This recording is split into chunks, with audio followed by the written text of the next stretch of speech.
Mr. Chair. This is in regard to the list of invited guests, Mr. Chair. In the last hearing, I intimated my desire to invite also SunWest, considering that it is the company founded by Congressman Saldico, where his name was also very much floated in this hearing. First, it was mentioned in the sworn statement of the Discayas. It was mentioned by Representative Toby Tiangco, and very lately he was also mentioned by Engineer Alcantara. I intimated that desire in the last hearing, Mr. Chair. And also, I also asked whether Mr. Chavit Singson will be advised during this very hearing, Mr. Chair. I remember Vice Chair Erwin Tulpo confirmed us and said that he will advise you of this request, Mr. Chair. These are all requested. These are all captured in on page 207 of our transcript, Mr. Chair. So I wonder if the committee had made the invitations properly, Mr. Chair. Thank you. Unfortunately, I wasn't informed, Your Honor. But next hearing, we will invite them, definitely. Thank you. Likewise, Mr. Chair.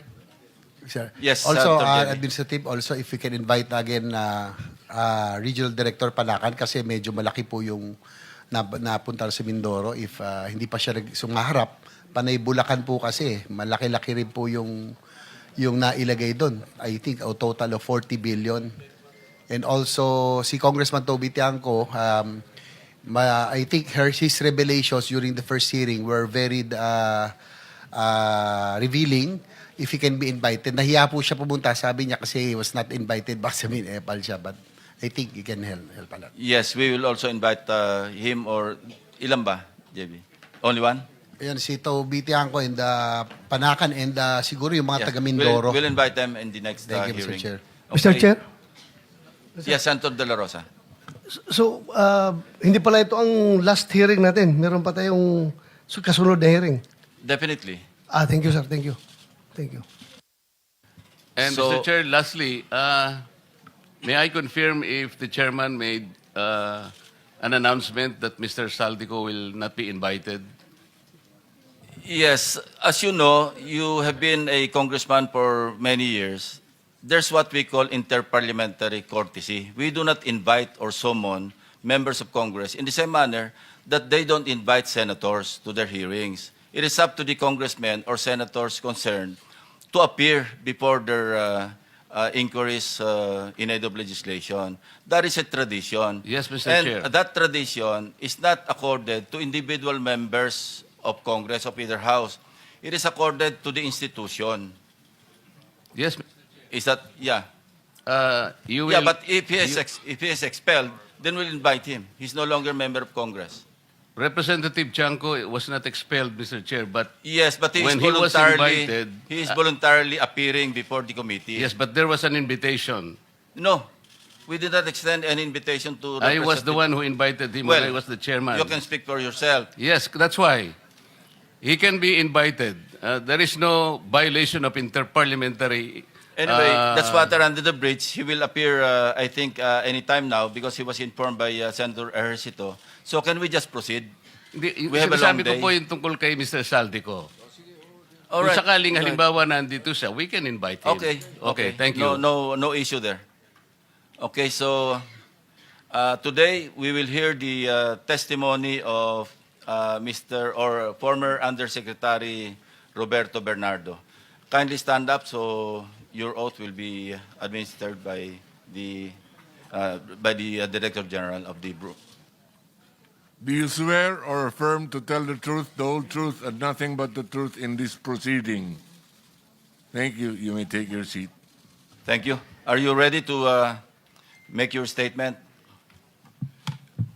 Yes po, Mr. Chair. You may proceed.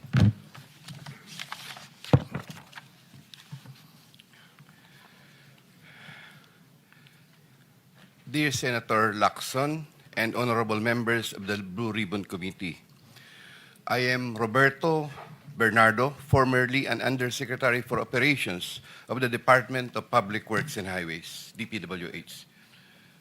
I was summoned to appear today before the Honorable Blue Ribbon Committee and required to testify in connection with its ongoing inquiry in aid of legislation into the reported anomalies in certain DPWH projects, flood control projects. Bago ko po ilahad ang aking nalalaman sa mga bagay na nais tumbukin ng kagalang-galang na Blue Ribbon Committee, ako po ay umaamin sa aking maling nagawa. Ako po ay hindi naging matatag at tapat sa pagpapatupad ng tungkulin na ipinagkatiwala sa akin ng ating pamahalaan at sambayanan. Taus-puso at puno ng pagsisisi na ako po ay humihingi ng kapatawaran sa Diyos, sa ating bansa at mga kababayan, gayon din sa aking pamilya, mga kaibigan at sa lahat ng aking binigo. Nakagawa po ako ng pagkakamali at pinahintulutan ko po ang aking sarili na maging kasangkapan sa pagpapatupad ng isang masamang gawain. Handa po akong gawin ang lahat ng nararapat upang maiwasto ang aking kamalian at maiwasan na ito'y mangyaring muli. I wish to assure the Honorable Blue Ribbon Committee of my full cooperation with the investigation. I am submitting an affidavit outlining my knowledge and of and involvement in certain events material to the subject of investigation. Moreover, I will disclose and expound on related incidents within my personal knowledge, mindful not only of the materiality of my testimony, but also of my rights, as well as fearful of what effects my disclosures will have on my family's safety and well-being. I have applied before the Department of Justice for coverage as a state witness under Republic Act No. 6981, otherwise known as Witness Protection, Security and Benefit Act. I hope the Honorable Blue Ribbon Committee will find merit in my application and favorably endorse the same to the DOJ. With the assurance of the Honorable Blue Ribbon Committee that my rights and benefits under RA 6981 shall be respected, I am prepared to submit the aforesaid affidavit to Honorable Blue Ribbon Committee and swear to and testify on the same, with the approval of the Honorable DOJ Secretary on the disclosure thereof for such purposes. The highly sensitive nature of the disclosures made in my affidavit cannot be stressed enough. These deal with involvement in irregularities of 4 senators and 1 congressman, 1 member of a constitutional commission, and 1 undersecretary, seriously undermining public trust in 2 out of 3 branches of our government and a constitutional body, thereby posing a significant threat to our national security as it may lead to political instability, which may weaken the ability of the government to function effectively. 25 of September 2025, Makati City, Metro Manila. And this, Mr. Chair, signed na po ito. Okay. May we hear from Secretary Remulla since he mentioned about his application for admission into the program? Your Honor, we will have to evaluate his statements in relation to all the other testimonies that we have gathered in the DOJ and in the Blue Ribbon Committee. The Senate President, Mr. Chairman, Guzman. yeah. We would like to listen to your sworn affidavit, if you have one, or an affidavit that you will swear to complete the disclosure that you're talking about. Otherwise, those are mere general statements. Please, thank you. Yes, Mr. President, Mr. Chair, may I be allowed to read the Yes, you may proceed, Yusek Bernardo. affidavit? I, Roberto R. Bernardo, Filipino, of legal age, a resident of Malolos City, Bulacan, under oath, deposed and state. In connection with the ongoing Senate Blue Ribbon Committee investigations, I intend to submit this affidavit which provides details of my knowledge about matters within my jurisdiction relating to flood control projects when I was still serving as Undersecretary for Operations of the Department of Public Works and Highways. This affidavit lays out details. Sorry, excuse me. You have your counsel now with you? Yes, sir. Yes, po, Okay, Mr. on Chair. record. Okay. This affidavit lays out details of the involvement of legislators as well as other government officials with a commitment on my part to expand these disclosures as my best recollection of facts and records may serve. Number three, since the received an invitation to appear in these proceedings, I began collating, vetting, and consolidating all written communications, documents, tables, and matrices, and lists in my possession, the retrieval of which has been difficult since I retired from public service last August 2025. With the benefit of more time and greater freedom to access files, I am confident that I can provide even more material and relevant evidence that would clarify the issues once and for all. Number four, more importantly, I am executing and submitting this affidavit with my full and absolute consent as an integral part of my application to be admitted under the Witness Protection Program through the favorable recommendations of the Honorable Chairman of the Blue Ribbon Committee, Senator Ping Lacson, and the Honorable Senate President, Tito Soto, under Section 4, as well as Section 10 of Republic Act Number 6981, otherwise known as Witness Protection, Security, and Benefit Act before the Department of Justice. I attest and confirm that the names, dates, and transactions mentioned hereunder are based on my direct personal knowledge and have ample documentary support where necessary or desirable if given full opportunity to retrieve the same. Background facts. I earned my bachelor's degree in Bachelor of Science in Civil Engineering in 1984. I am a registered civil engineer by profession. In the year 1985, I began my 40-year stint in the DPWH as a laborer. I then climbed the ranks through the years as Associate Civil Engineer, Engineer 2, Engineer 3, and as Assistant District Engineer, Assistant Regional Director. I then became Assistant Regional Director CESO 4 sometime in 2012 until my appointment as Assistant Secretary in 2016. I finally became Undersecretary more than a year later and remained such until my retirement on August 2025. I met former District Engineer Henry Alcantara during my assignment in the Laguna 2nd District Engineering Office.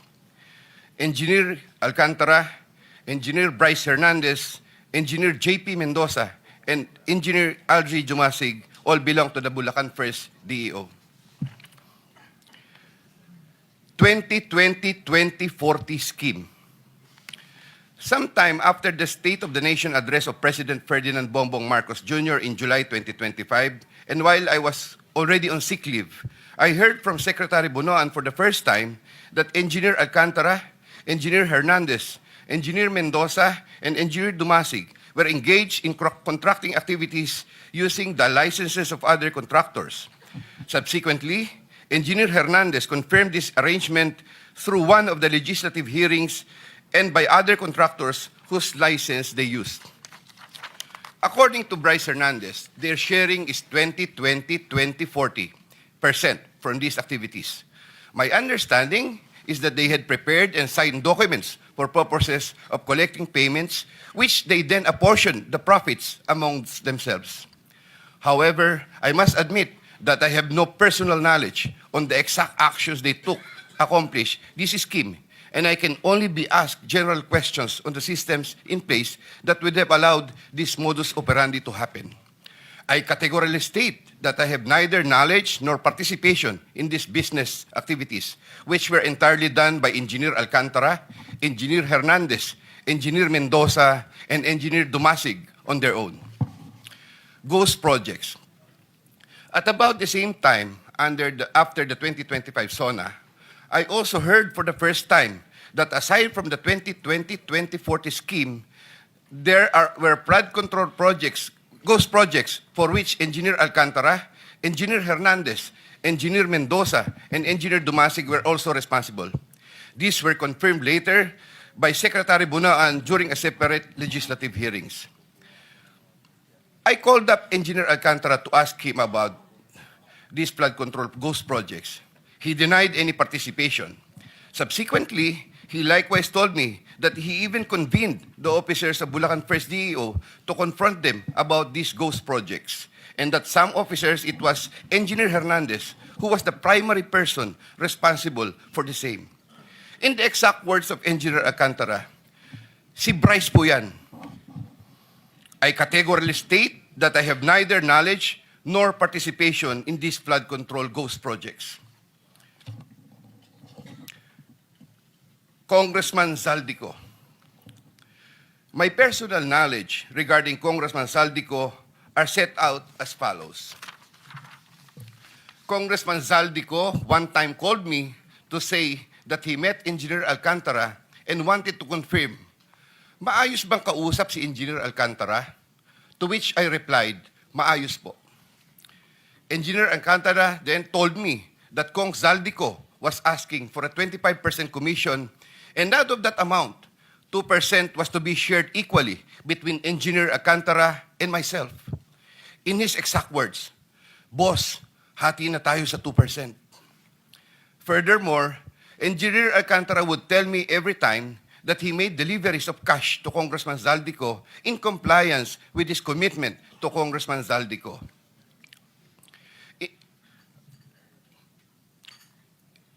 In this affidavit, I shall mention my personal knowledge regarding Senator Chis Escudero as follows. Maynard Ngu and I are close friends, and we go years back.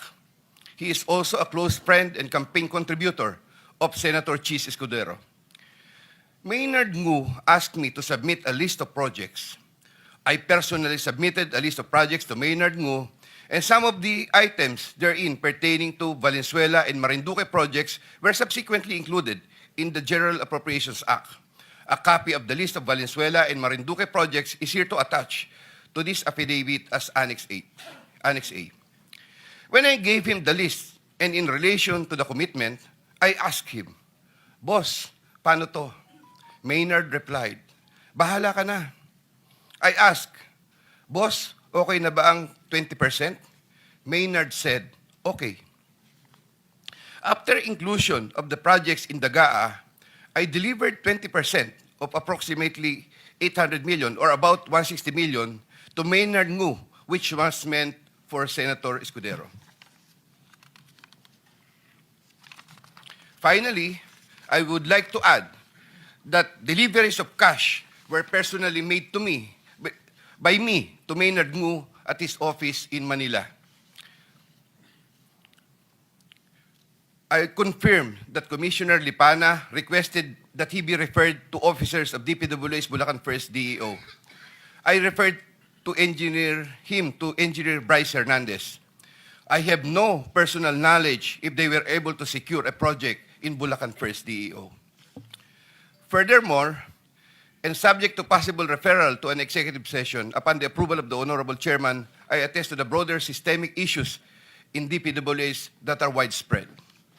My statements hereunder are based on personal knowledge and direct interactions with the personalities involved with great risk to my safety and that of my family members.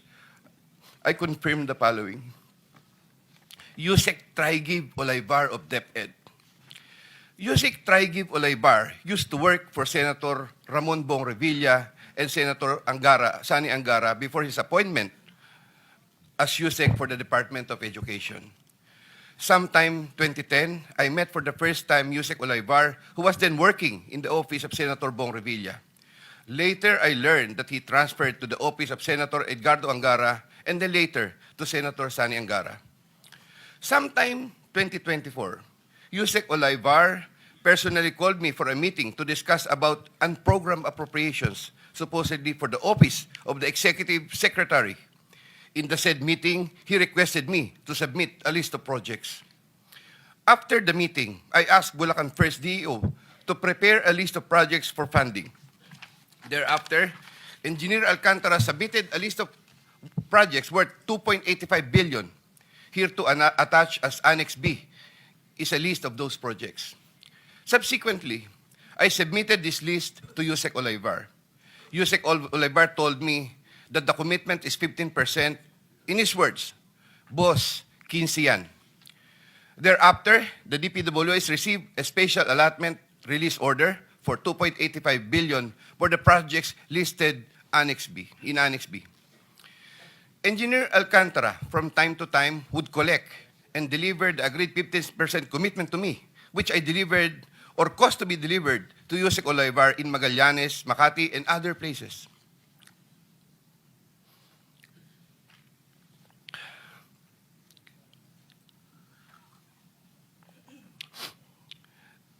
Senator Ramon Bong Revilla. Sometime in the year 2024, Senator Revilla and I met where I gave him a list of projects given to me by Engineer Alcantara. Senator Revilla asked for a commitment. Then he approved at 25% of the total amount of the projects indicated in the list here to attach as Annex C. I relayed the 25% commitment to Engineer Alcantara and told him that Senator Revilla will appreciate additional contributions for his senatorial re-election bid.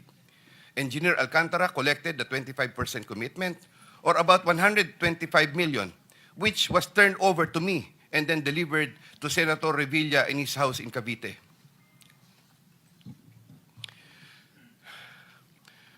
Senator Nancy Binay. Sometime in the year 2024, Carlin Villa, a staff of trusted confidant of Senator Binay, called me and asked for a commitment which was set at 15% of the total amount of the projects indicated in the list here to attach as Annex D. I relayed the 15% commitment to Engineer Alcantara. Engineer Alcantara collected 15% commitment, or about 37 million, which was turned over to me and which I then delivered to Senator Binay at a house in Quezon City. Given the complexities of the transactions and personalities involved, I humbly reserve the right to submit a supplementary affidavit if warranted in the premises. I attest to the truth of the foregoing statements based on my personal knowledge and authentic records. In witness or hope, I will be affixing my signature this day of September 2025 here. Mr. Chair. Yeah, kindly sign your affidavit in the presence of everybody.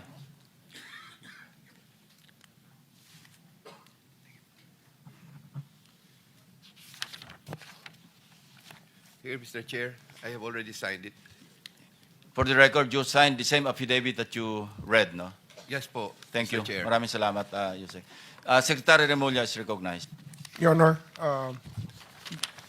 after hearing his affidavit and his willingness to disclose all other details about the transactions that happened under his watch, may I respectfully ask the committee to allow the DOJ to have an evaluation of Mr. Bernardo immediately. This matter has to be done because of the gravity of the situation and the fact that we may have to really work overtime on legal matters that are needed, or on necessary legal matters, so that we can preserve the monies and other things that are involved in this discussion. Thank you, Secretary Remulla. Will you be open to answer some questions addressed to the Secretary of Justice before you leave? Just like the last time? No, not to Yusek Bernardo, but to the Secretary for some clarificatory questions. I mean, to the Secretary of DOJ, not to the affiant. Because you have to bring him back after lunch, no? Not to you, but Secretary Remulla, will Yes, you po. be willing to, not Yusek Bernardo. I'm referring my question to Secretary Remulla. If you're willing to accommodate just a few questions from the members, if they're... Yes, Your Honor. Of course, Okay. Your Honor. So we'll start with whoever. Senator Erwin Tulfo is first on the list. Kindly limit your questions to, in the meantime, no, to Secretary Remulla. Mamaya na lang yung kay Undersecretary Bernardo. Meron. Anybody? You have some questions? the same naman lang rin, Mr. Chair, na pag alis ni Secretary Remulla, alis din si Bernardo, baka pwedeng magtanong na kay Bernardo. Hindi. Ang kasundan natin, pagbalik na lang, kasi hahaba eh. And they have work to do, so we are accommodating them in the same manner that we accommodated Alcantara, Engineer Alcantara, to be brought immediately to the DOJ for evaluation, for some procedure. Then after that, we can have all the time in the world. Maski hanggang madaling araw, kung gusto mong tanongin si Yusek Bernardo, O sir, pero you can. ito, for the benefit of general questions Hindi na, na we're sana. just postponing. We're not rejecting your request to propound questions. Isa kasi sa akin kasi, sir, pag sabi niya ngayon dito, diretso kaagad file ng kaso sa DOJ without Hindi, no, us no, no, giving the benefit na makapagtanong man lang kung Sige. Sen. No, I think the thing is that the Department of Justice, as much as possible, would like to evaluate first. They will not file any cases against anyone. but subsequently, filing of cases will follow. Kung sana naman bago siya makonsider doon, dito muna sa atin. Dahil sa atin niya nilahad yung statement niya, so hindi naman niya nilahad sa DOJ, sa atin muna. So sana makapagtanong tayo bago natin turn over sa DOJ for their consideration. Since there are no senators who wish to propound questions, I think you can, to the Sir, DOJ Secretary. Short Yes, lang for Senator. DOJ. Okay. Yes, sir.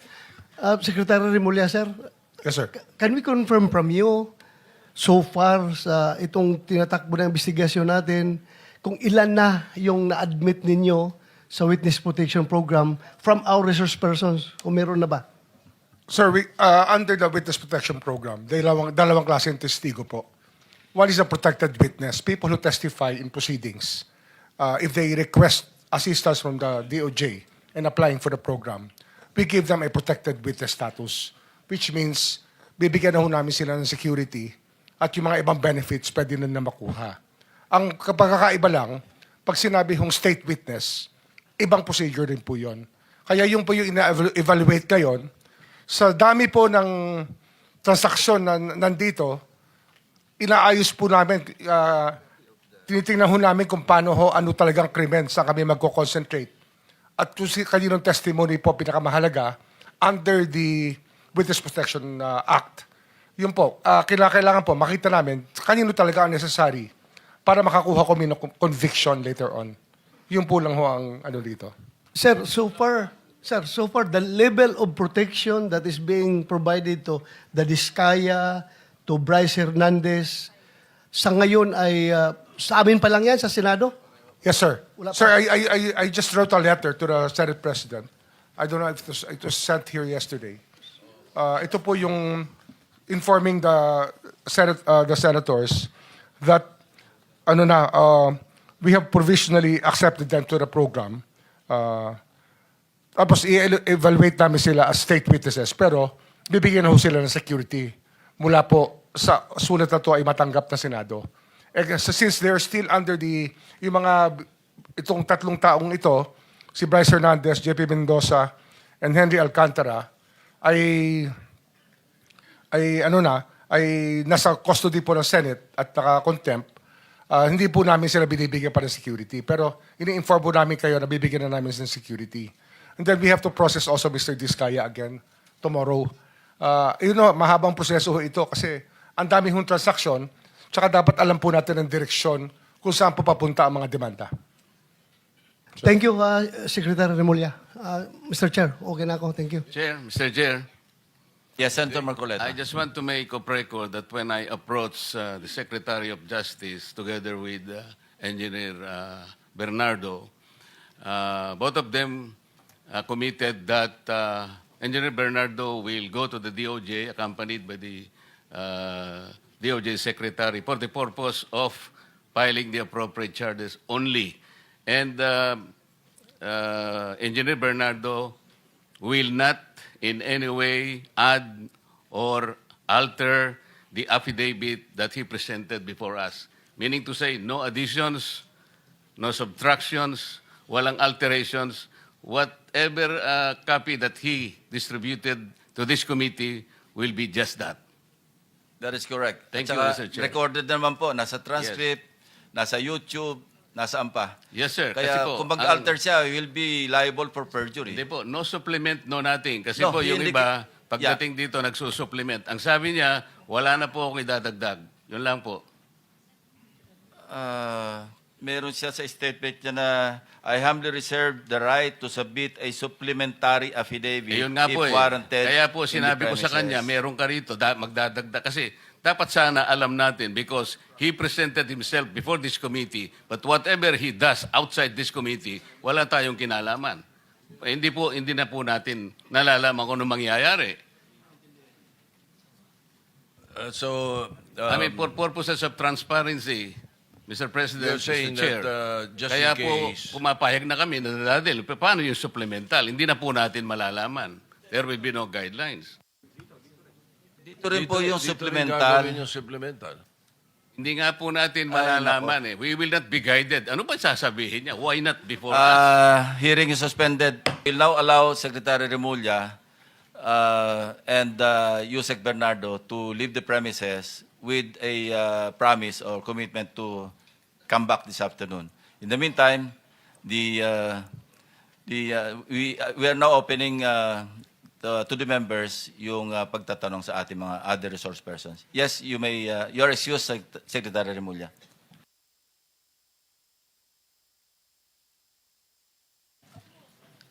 The Vice Chairman, Senator Erwin Tulfo, is recognized. 5 minutes, same guidelines, same rules apply. Mr. Chair, ako din po nakukulangan po doon sa sinabi ni Yusek Bernardo. Parang kulang pa po yung mga tao na tinuro niya. So I believe yung sa supplemental po, aantayin na lang po natin. Siguro pagbalik niya because hindi po ako naniniwala na itong 4 lang po ito. I'm sure meron din po siya siguro mabanggit sa Kongreso, Mr. Chair. Anyway, I would just like to direct my question to Engineer Henry Alcantara. Mr. Alcantara, sangayon po ba kayo doon sa sinasabi ni Yusek Bernardo na dating boss mo? Doon po sa mga personalidad na binanggit niya, wala po akong personal knowledge. Doon naman po sa sinasabi niya na 15 po, ginagalang ko po yung opinion niya. Pero ako po talaga ay 25 po at kung ano po yung nasa affidavit ko, yun po ang dinadala ko po. Pinadadala ko po sa mga driver po. So magkaiba po yung sinasabi niya na 15% doon sa sinasabi niyo na 25% ang dinadala niyo po sa kanya. Yes, Sir Honor. Ako po, yun po talaga ang hinahanda namin at pinadadala po sa mga driver po, Your Honor. May babanggit po ba siya na doon po sa 25 na yon ay para kay senador na ganito lang o wala na siya binabanggit na meron din ako dyan? Wala po, Your Honor. So ibig sabihin, doon sa sinabi niya po na statement, linawin ko lamang, na 15% po ang dinadala niya doon sa mga umano'y mga kasamahan po namin dito versus doon sa binibigay mo sa kanya na 25%. Kulang po. Is that what you're saying? Ang bigay niyo po sa kanya 25%, pero yung nabanggit niya kanina ay 15% lang. So, nawawala po yung 10%. Saan po kaya napunta, Ginoong Alcantara? Hindi ko na po alam as far as ang knowledge ko po at ang dinadala po namin ay 25% po. Yun po ay hinahanda po. Kasama po ang mga tao ko na naghahanda po nun at nagbibilang, Your Honor. Chair, nawawala po yung 10% po na ito doon sa 25 na piniprepare nila. Pero po, Mr. Chair, ang tanong ko lang po ulit ay, pero sa pag-prepare po, hindi po ninyo tanong para kanino ba ito, boss? Para